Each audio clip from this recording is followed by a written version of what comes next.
You hear what I said? They're saying that they will have to monitor Miss Sophia for 60 more days. That is 2 months, Jamaica.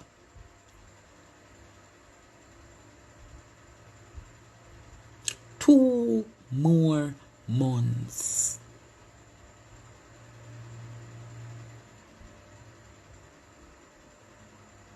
Right? 2 more months. They want Miss Sophia to stay in hospital for 2 more months.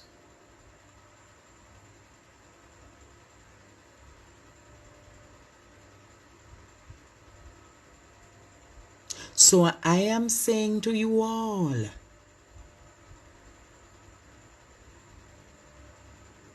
I don't want to end up in a situation like Miss Sophia, that I have to be admitted in the hospital. You see, diabetes, if it is uncontrolled, can kill you. And not, I am going to get rid of my diabetes. So I'm going to make it a point of duty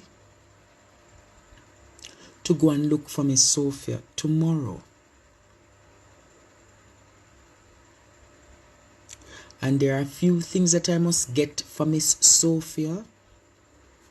I'm going to use some money tomorrow and purchase some things for her.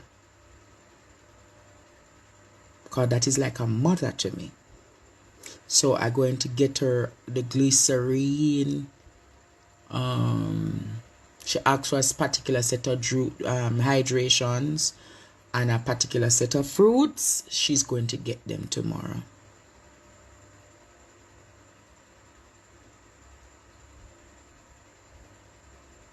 And I'm thinking of getting her a basket tomorrow. Remember, so her body drain and everything. So I'm thinking of going somewhere to go get her a nice basket or a nice orchid. Or no, I think I'm going to get her the orchid instead. I'm going to go to the plant place and get her a nice orchid tomorrow to lift her spirit. You know, like the idea there? I'm going to get her the orchid and the fruit, the things and so forth. So she can... Who likes that idea? And I'm going to spend an hour or 2 with her tomorrow. I remember, so she's diabetic. She's fighting pneumonia. She's fighting rheumatoid arthritis.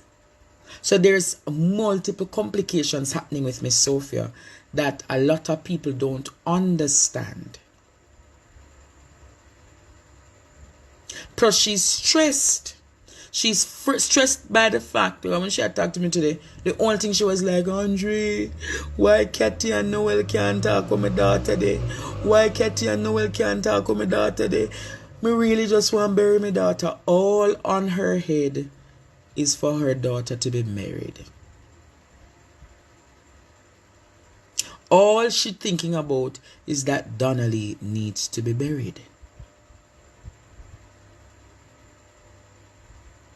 Her breathing has improved significantly. I remember one time when she attacked, she's not coughing anymore. The breathing has increased significantly. But they said they want to monitor her for 60 more days. That's 2 more months.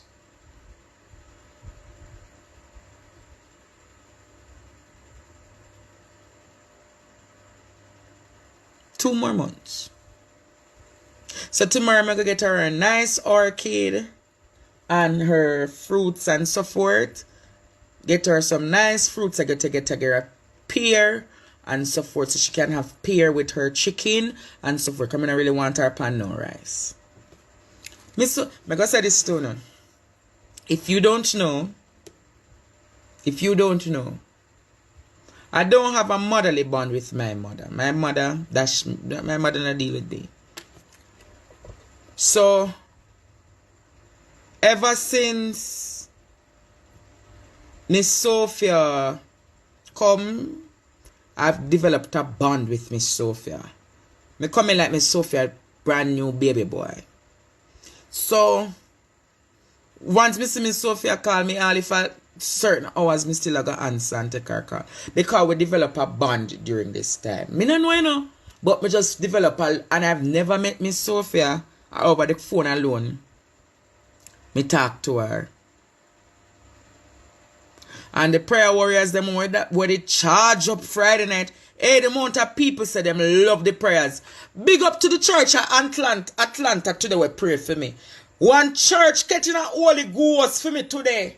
Pastor, everybody in the church in a Holy Spirit for me. Bless up Atlanta. All of the people in Atlanta, bless up on yourself. Not to mention New York. Oh, Florida, bless up, bless up, bless up, Florida. New Jersey.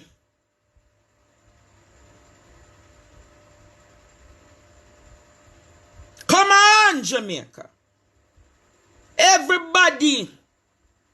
Miss Sophia love me. I wanted to share that live here because this story is rather interesting. Come on, students. Come on. I want to hear that story.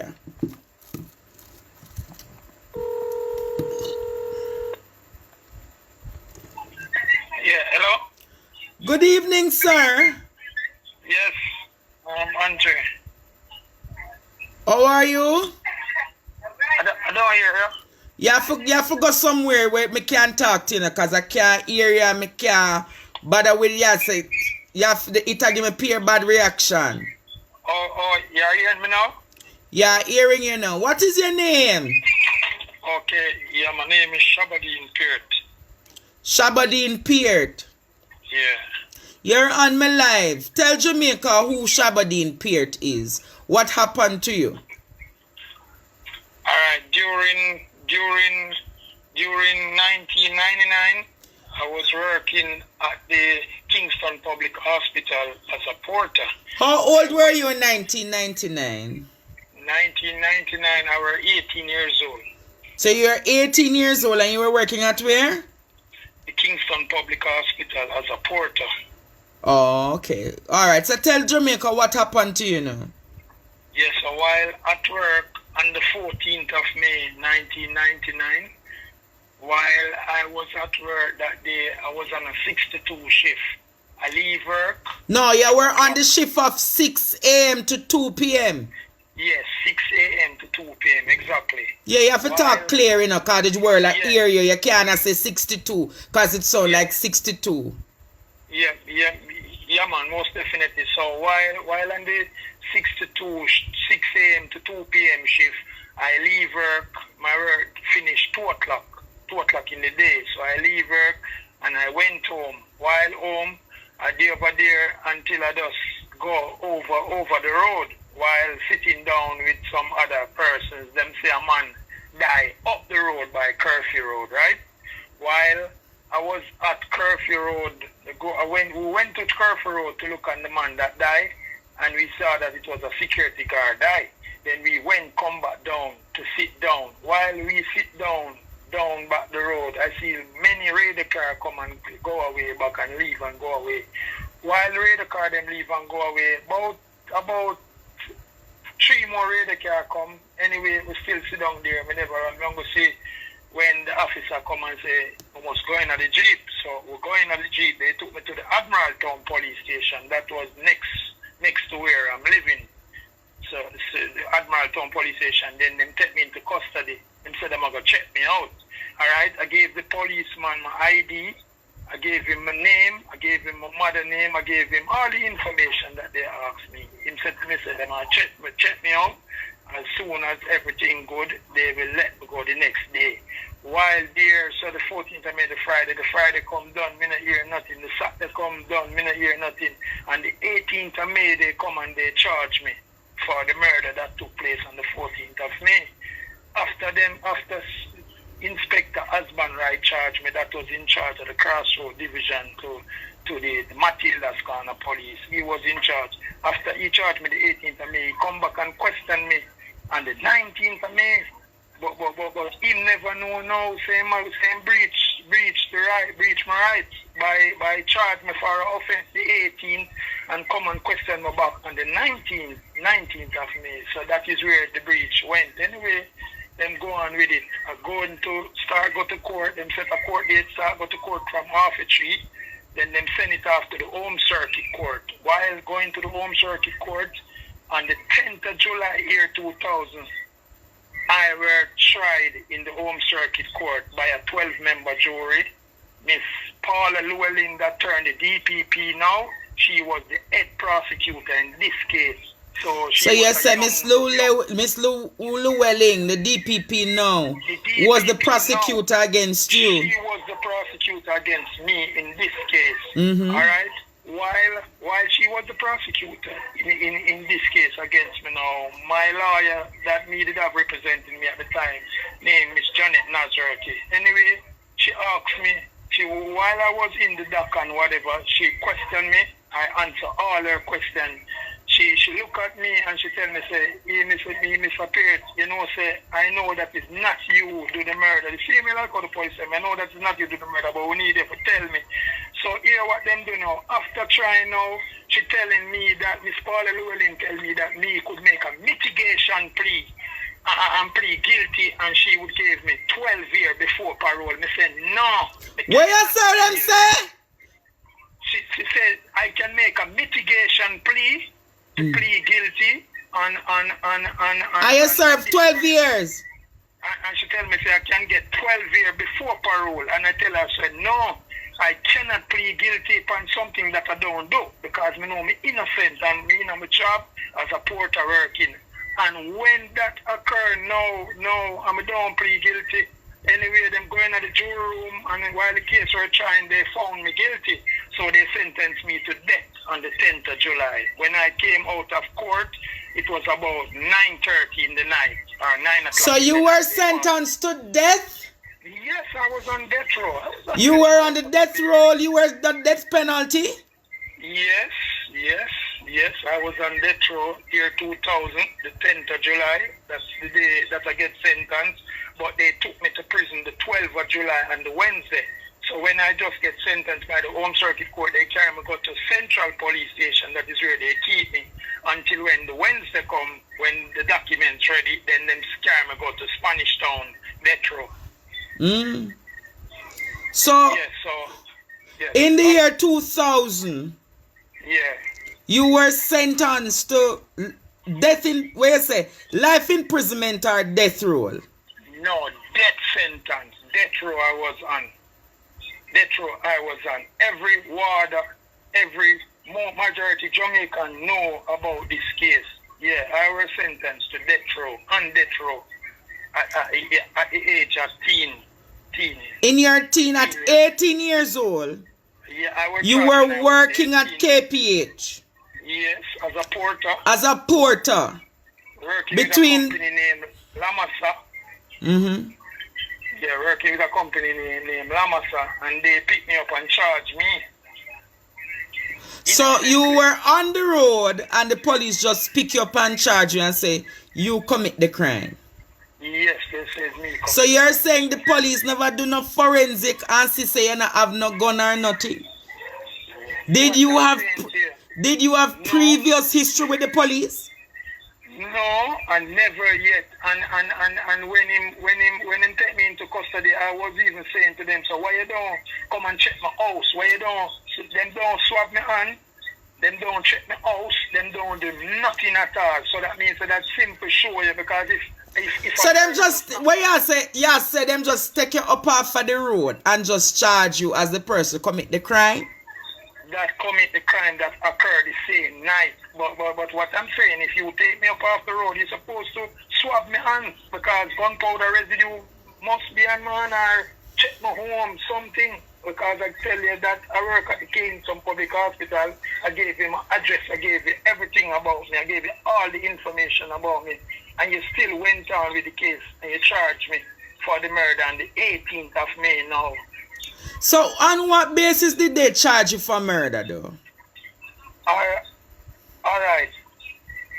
It was alleged that a lady named Miss Claudette Noel.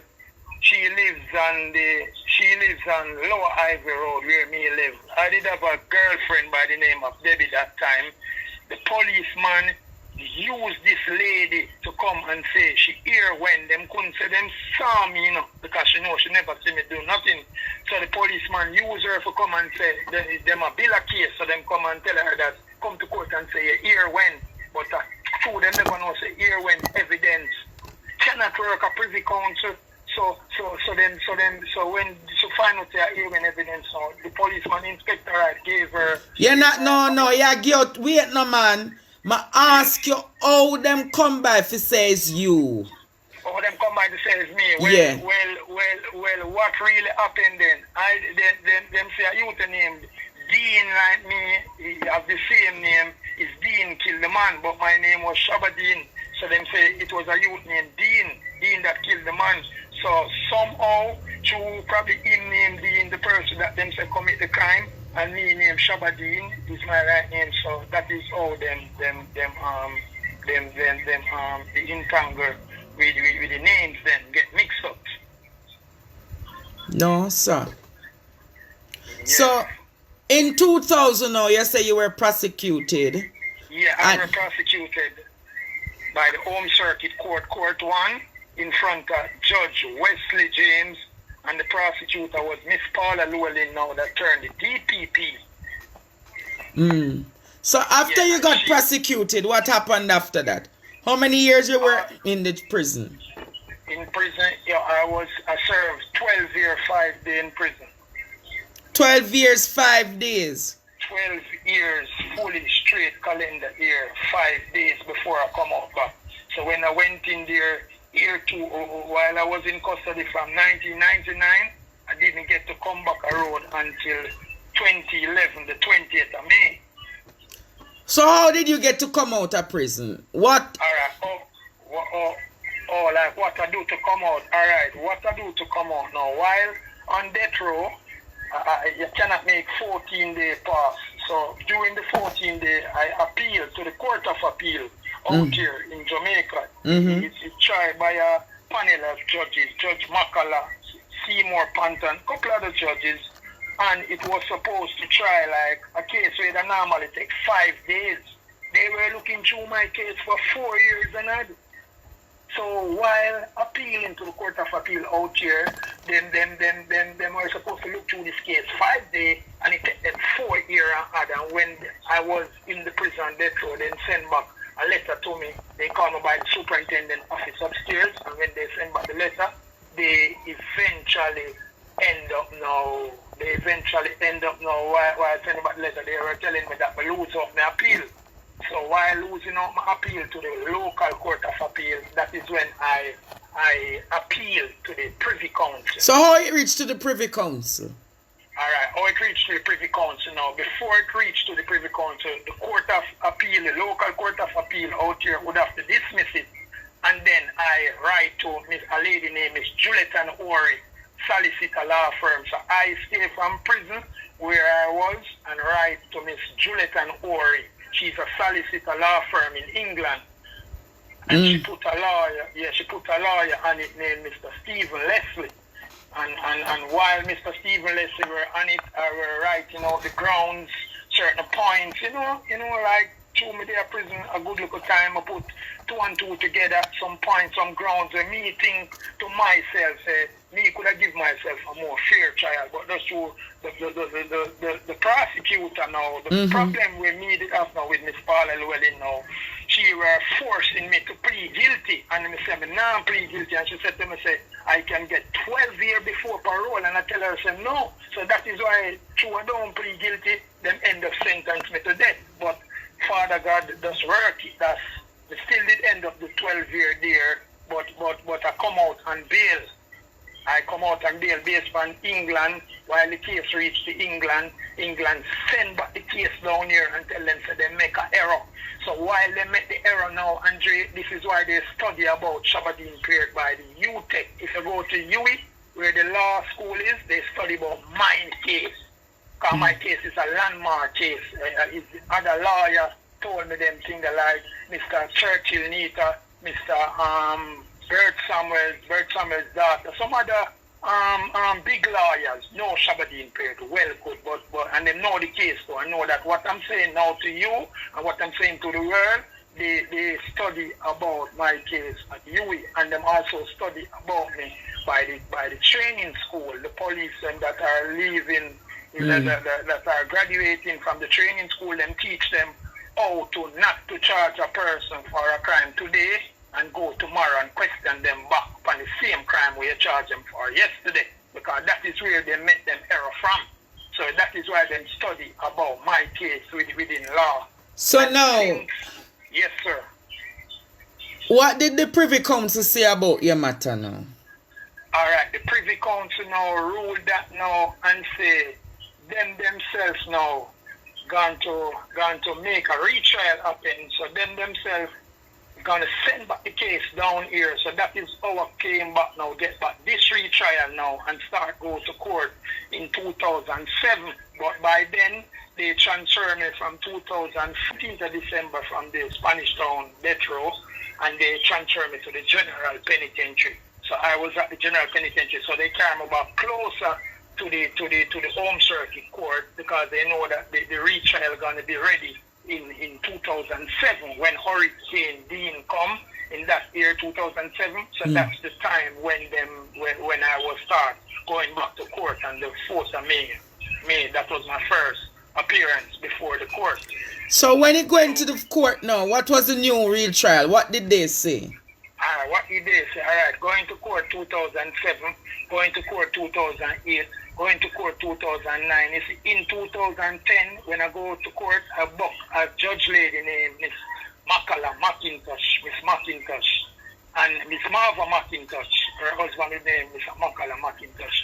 I faced Miss McIntosh in court too, and Miss McIntosh told me that, Mr. Pearce, I don't normally give people bail or what, but this case is very weak, because this case is a case that reached the Privy Council, and the Privy Council sent it back out here. So this case is very weak, but within everything, Mr. Pearce, we're going to have back a second trial. That's what she told me. When the second trial started and I was going to court, it was a 10-2, so it was a unanimous verdict. So I win them 10-2, 10 jury say not guilty, and 2 jury. So in the retrial, yes, in the year of what, 2007? Yeah, the retrial started about 2007. So when did the jury? The jury come to a verdict in 2010. So while going to this nether trial now in 2010 now, that's when 10 juries say not guilty and 2 juries say guilty. So it was a 12-member jury. So it was a 12-member jury, but 10 out of it say not guilty. So the next 10 were cussing the next 2, and we're saying to them, say, all 12 of it don't decide, say, we're going to find him not guilty. So, una say guilty. Cause it was so on that basis now, that is how I end up got bail by Miss Marva McIntosh. So I was granted bail, 1 or 2 surety. So you're granted bail. So yeah, I was granted bail. But if you majority of the jurors found you not guilty, shouldn't you be released? Yes, I should be released, but what they did now, it fall under a unanimous verdict. Unanimous verdict mean there's a breaches where they were wondering and pondering now, because remember, in the first trial, it was all 12 jury found me guilty. Now, since it reached the Privy Council High Court, which is the highest law court in the world, so when them send out to the panel of judge, because when a case is tried in England, it's a 9-panel judge try these cases, not like 1 judge. It's 9 judges sit down, and they sit down and they look into the matter, the one they pass around the paper to each of them have a paper. Yeah, man, I know how the Privy Council works. You should know that I know how the Privy Council works. Yeah, yes, sir. Yes, sir. Exactly. So with all of it happening now. So you needed everybody to vote. The 12 of them should have voted the same way for you to be released. Yes, for me to release, but so it became a hung jury. There was a hung jury. That was a hung jury going on down there. So because that now there was an uproar upstairs in court, very nice, Because the next 10 jury them now start cuss the next 2 them now and I say, all of we decide say we are going to find Mr. Pierce not guilty based on the evidence. England. Yeah, based on the ruling that came from England. Based on the ruling that came from the High Privy Council court in Andre. So based on everything what happened now, that is how them start to study law about my case. So my case is a case that fall under enough other case now in Jamaica, it fall under it. So by the law school of UWI, my first time them. So you're saying that the school of law and everywhere use your case as an example, your case as an exemplary case. Use my case, yes, Andre. The proof is there. And you can call even Miss Valerie Nita, Mr. Churchill Nita, anyone. Valerie Nita knows about your case? Valerie Nita knows about my case. Good. Valerie Nita. And if I should ever call Miss Nita, she will be able to verify all of the things that you say? Yes, she will be able to verify me, she, and even Mr. Churchill Nita. So even Churchill Nita know about your case? Yeah, man, Churchill Nita know about my case. Good, I can give you my number now. I can give you his number now. No, me no need Miss Anita number, me good man. Okay. So I want to know now. Yeah. So you are 18 working? Yeah, working with La Massa Company. La Massa Company as a porter. Yeah. And the next day you're being told that you're a criminal, right? Yes. You got locked up. Yes. You were charged for the murder of a security officer. A security officer that named Delroy Parchment. So you were charged for the murder of Delroy Parchment. Parchment, yes. You're saying there is no evidence that could have linked you to the crime, but you were charged for the murder. Yes, Andre.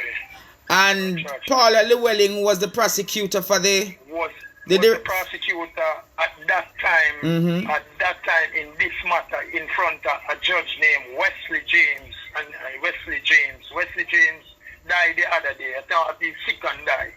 And you're saying that Miss Llewellyn was trying to convince you to get what? To plead guilty, to make a mitigation plea. Yes, to make a mitigation plea. Yes, she want me to plead guilty and said yes, it's me do the murder, and she a compromise, and as I say, she gonna make me get 12 years. 12 years. So she wanted to give you 12 years for the murder so you could be released after.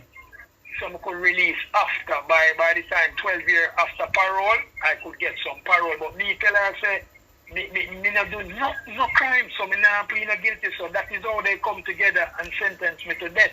But so, and after that, it was carried to Judge Wesley, and he gave you the death penalty. And he gave me the death sentence. And when he gave me the death sentence on the 10th of July, he looked at me and said to me, Mr. Pierce, what you have to say? And I was there looking because I don't know nothing else to say to him, because if I were going to say something to him, I would say to him, say, set me free, because I know that I'm innocent. But he done already sentenced me to death, and he knocked him one hammer like something where you use. The gavel.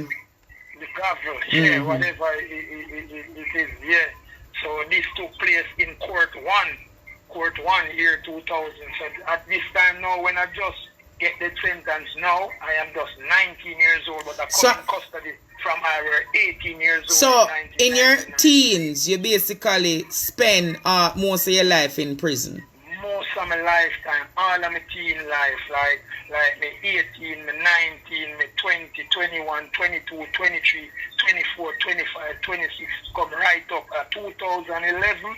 The 20th of May, I come out on bail, because what they do now, after they gave me bail now, they thought I was going to jump the case, but I go to court till the case finished. But the major thing that took place in this place is like the public defender, where someone was supposed to defending the citizens. I went there, I went to Miss Caroline Gooms, the human rights lady. So you went to Jamaicans for Justice? Jamaicans for Justice. You went to the public defender. Who you went to at the public defender?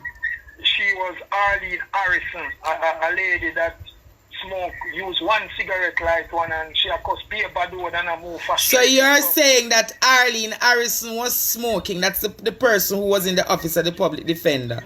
Yes, she were first using one Mataran light in one and She was just smoking. she was smoking and she was behaving quite rough, like she don't want to see me. You know, when you're running somebody, it's like I say. So you're saying the officer, the public defender, Yes. basically show you disdain and scorn. Yes, exactly. They are doing things to run me away, so I just get so frustrated. But at that time now, while I was coming back to one from now, I was living in Montego Bay. Never did living in Kingston them time there. Because the lady that bailed me out, she was from Montego Bay. Place named Cornwall Court. Yeah, Cornwall Court in Montego Bay. So that is all, because how I end up get bailed out.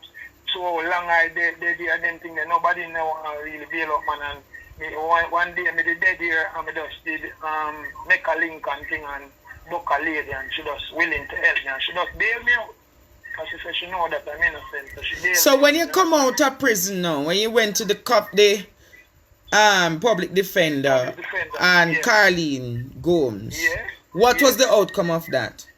Alright, when I went to there, to state to them that we need to get a lawsuit on the table because, you know, we just don't know that we know so we win the case. So as we were saying, we want to plan together because them always tell us if you are trying to sue the state or trying to sue something, you have to start from the public defender. But Miss Harrison. Dave, she did every time when me go there. She cuss up a lot of bad word and she smoke cigarettes, so I just get fed up and just don't go there back too much.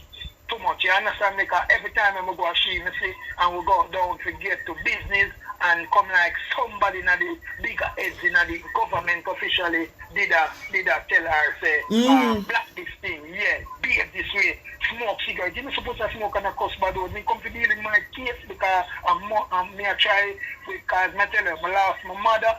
I lost my job, the amount of money I lose everything. And I'm just telling you, my mother died in 2019, still enough. But my mother was a good lady that grew me up good. We never used to go to high school, but my mother always teach me honesty. Working is the best. So even though I stopped school from 7th grade, I learned fridge work around a man named Mr. Henry until me that work at Muffins Jamaica Limited. Spent about a year at Odessa, and my last job with me do was KPH as a porter before I go into custody, before they take me into custody and take away my freedom. Because they know that I didn't kill nobody. Even the girl that come give evidence on me, I saw her even last week. She do here downtown. So this is a girl that named Claudette Noel, and she tell me that Shabadin, I'm so sorry. I'm said to her, I say, I forgive you. Because so even the same person who was crown witness against you. Yes, I saw her like every other day downtown. She do here. Yeah, she do here downtown. And she told me, I told her that I forgive her, and she tell me, say sorry. And she tell so me, my question is, yes, where do you go from here? Were you compensated by the government for the years of loss? No, I never get to compensate it because what they do now, they use as tragedy now. They first make sure that somebody tamper with my birth paper. So they lock down my birth paper. So if I come a road, I look for my birth paper, and I know I still can't get my birth paper. Yeah, but your birth paper is one easy thing to get. Once you get a good lawyer, the lawyer can assist you in. You don't have no family member who can tell you where your birth paper is.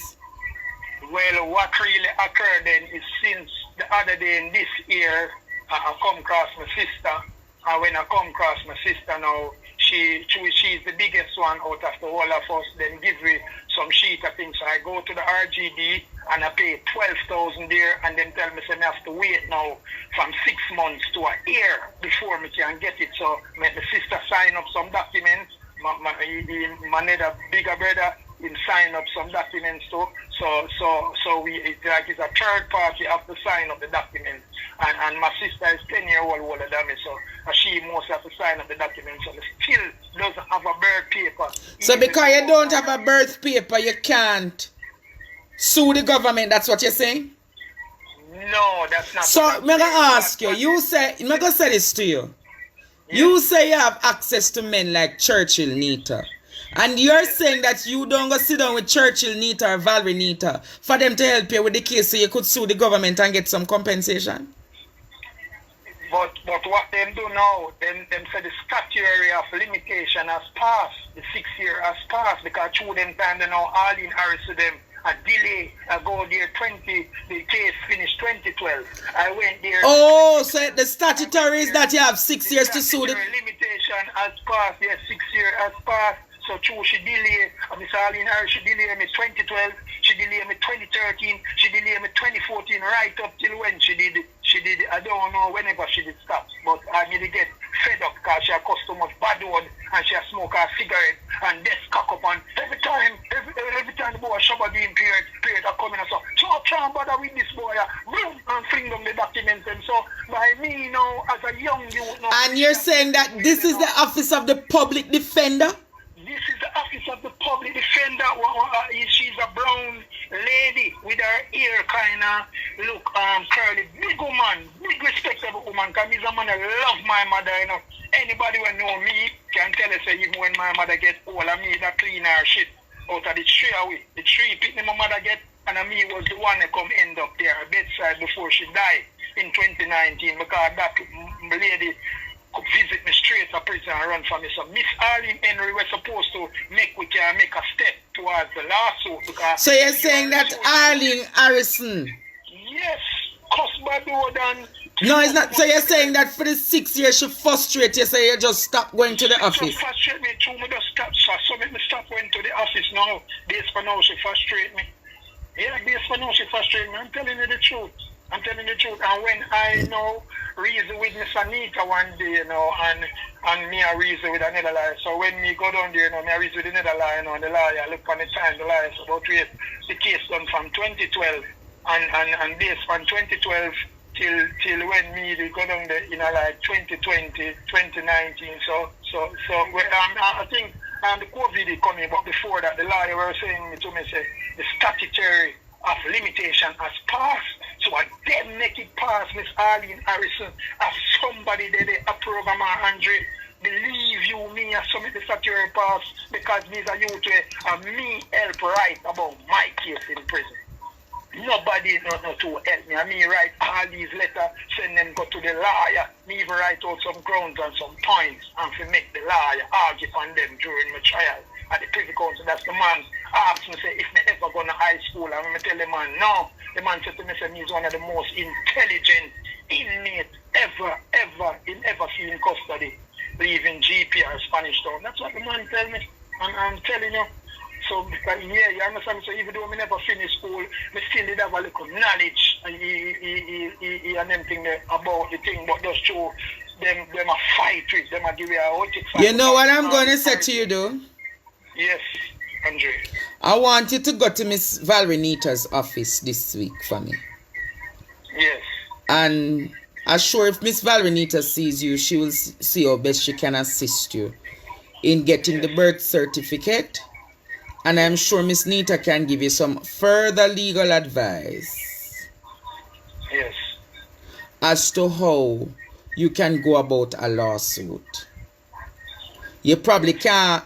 There must be some way in which a lawsuit can be restarted. So go and speak to Valerie Nita and find out. Because you were wrongly accused. Yes. You spent how many years behind bars? Yeah, 12 years, 5 days. 12 years and 5 days. Had it not been for the Privy Council, you would not be a free man. I would not be around if it never was for the Privy Council. I want you to listen to this because when them take you off of death row, everybody will get the sentence during 2005. So when them take you off, if somebody gets 60 years or 55 years before parole, so me would be calling 2055 me that eligible for come around, so I still would have to call about 33 more years. Meanwhile, me that done the 20th year already. So 20th year overall gone out of my life now from 1999. So how old are you now?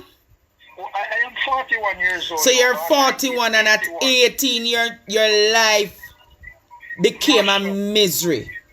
Yes. Yes. Never at the point you say you walk with your friends, go up to look at the dead man. To look at the dead man, walk, come back down, come sit down. You much vehicle going. Me couldn't kill a man and sit down there to see me make police come catch me. Oh, that's some fool. So me tell you, the system, these are what the England lawyer them were looking at and I said, but hold on, oh, Mr. Pierre to do a crime and sit down there, save me, because at the same time when the man, when the same night when they take me to custody, it's the same night the man died. It's a little before they take me to custody. After.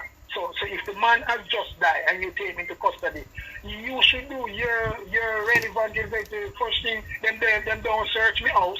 Them don't swab my hand. If you say, all right, then, you know, I just kill a man. Come, we carry go to the Admiralton police station. We're going to swab your hand. Because we must find some gunpowder residue. They don't search me house. They don't search nothing. They want to take away my ID from me. So they take away my worker's ID from me. That Mark Lamasa to show that I was a porter. Because I was working with the nurse and the doctor them right through. Wow. So what do you want? So how are you coping? Have you been able to get to work? Oh, I mean, no, I can't get no work at all because everywhere I go to look for a job, they want to employ me, but I have to have the birth paper. The birth paper could get the TRN and the NIS. Oh, so because you can't get the TRN and the NIS, you can't get a job. Yeah. So through the birth paper, the birth paper now and if you get the TRN and the NIS, through that, nobody now really employ. You know, say we know the rules. Me now go out there go thief. Cause them know that me is not the criminal, me is not the thief. Me have to just go and hold my own. You understand me, Andre? And that me I do from ever since me I hold my own. So wicked that's all. So like how you're not working, how you survive these days? How me survive these days? Well, me I tell you the real truth. It's just the mercy of God. God carry me through. I'm going to say this to you now. As I tell you, say, now and then, sometime me will be at a place and a man come call me and him say, 1-2 day work there, so I mean, we're going to mix some concrete or whatever. But apart from that, it months now. So, you know, so if you sit down at 6 months, 4 months and no work, no come, if the man don't get no work, you can't get a little 2-day work. So that is what. So like during the little time now and then. So how you managing the pandemic? How I manage now the pandemic now, like when me do little 2-day work and me get a little money, I try to do some buying and selling. So right here now, if me get the money, me can try back some buying and selling. Because you know, say, through Neymar supposed to go back to our school this September coming. And just through... Who is Neymar? Neymar Pierre is my son. He's my son. He's 4 years old. He's 4 years old. Yeah, he's 4 years old, you know? So what are you doing for yourself these days? What am I doing for myself right now? I'm not doing nothing. I would like to start a little business, but what I'm trying to show you is I don't have any money to buy up some goods and go on. So what kind of buying and selling you normally do? What kind of buying and selling you normally do? Right now, you can just go downtown, like for instance, then you go downtown, you buy out some brazier, you buy out some woman cheap things and just go turn them in one country, whether it's making or, you know, anyway. Oh, so you buy and go like different countries, go sell. Yeah, go sell. You understand me? So that me that do for the period of time. So how much money you need for start up a little thing now? Alright, you know, so right here now, I'm not telling no like Andre. I'm not giving nobody nothing out there. But whosoever would like to assist anything them give me, I would have to just try. Yeah, but if I get say 50,000 or 100,000 now, we'd have to just use it and try to turn over some business with it. Yeah, you understand me? If I get, you don't want to go burden nobody, make people feel like burden them pocket. But if we get 50,000 now, right now, we can do some business. If we get 100, we can turn it. Alright, so here what me I got to feel. Yes, sir. I want you to where you Tuesday. Yeah. We're going to meet somewhere. I don't have no money, you know, but I'm going to see if 20,000 can start to buy little goods. Yes, sir. I'm going to help you with $20,000 for you buy the first set of goods. Yes, sir. Do you understand? Yeah, man, I understand that. And out of that, I want to see you use the 20,000 and turn it, and where you carry come, me go show Jamaica and the world, say this is what you do. So other people can come and bless you. Yes, Andre. Do you understand? Yeah, man, I understand that, man. So, we're going to start you off with $20,000. Remember, say I don't do no charity, you know. But I want you first. We're going to go in at the place where you buy the things, them. We're going to buy it pan spot so people can see, say, yeah, buy it. Yes. Buy the brassiere, them. Buy the bra, them. And we take it from there, so. And then I'm going to see if I can talk to somebody to give you $100. That is $15,000. I'm going to see who can give me $100 fee for buy up some groceries so that Neymar can have some food this week. Yeah, man, I would appreciate so that. In all, I'm going to give you $20,000 to deal with the clothes and something. And if anybody else send me no more money, we put on pan it so you can buy up your stock them and can go a country go sell. Then we're going to give you the fifth. And whosoever want to reach out to me, I don't have nothing like that. Them can just deal with you through your chat. Yeah, everybody are gonna come deal with me first. We have to develop a trust with you. And see say everything and go good. Then we're gonna let you go so that people can help you. Yes. You understand? So Tuesday, you see, just by the truth that you have been wrongfully charged and your life has been smacked for how many years? 12 years and 5 days. 12 years and 5 days plus overall from 1999 till now would be 23 years gone out of my life. Overall, because since from 1999 till now, I don't get to, you understand me, get back myself. So we're going to start here and see how you can use it and better yourself. Do you understand? Yeah, man, I understand you, Andre. Right? So yeah, Tuesday, save my number. Yeah. And we will take it the birth. I remember someone wanted to forget to Miss Valerie Nita. Yeah, man, I'm gonna go to her, man. It's a lady we know I'm a good man. I want to go to her so she can work out the birth certificate so you can get the TRN and the passport. Because probably somebody there on the live where I watch, we probably can get a little security work, can get a little job work, we don't know. But we have to start you off. Yes, Andre. Alright? Mr. Peart? Yes, Andre. Alright, so we're going to talk soon again, okay?